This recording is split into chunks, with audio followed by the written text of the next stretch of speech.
jagged mountainous terrain and abundant hydroelectric power in China's Yunnan province makes Powerline networks hard to inspect manually.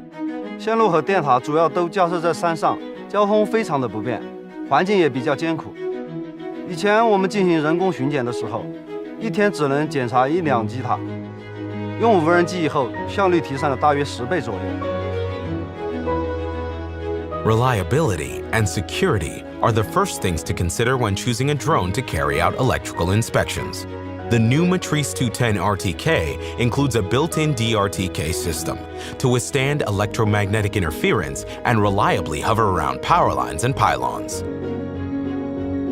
Although the RTK system assists with flying close to power lines, inexperienced pilots still need to be cautious when at this distance.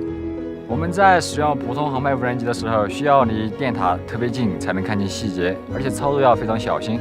Mission safety can be increased significantly if mounting the Zenmu Z30 camera on the Matrice 210. This adds 30 times optical zoom, allowing you to inspect minute details from 10 meters away.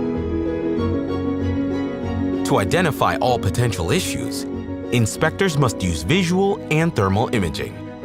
With the Matrice 210 models, pilots can now fly 2 cameras at the same time and switch between visual or thermal imaging in real time to identify and locate faults. This dual gimbal configuration decreases the time needed to inspect one pylon to only 10 to 15 minutes. With multiple intelligent features and a new dual gimbal system, the Matrice 210 is a reliable and convenient tool for Powerline inspection teams. It eliminates the need for dangerous inspection practices and significantly improves project turnaround times.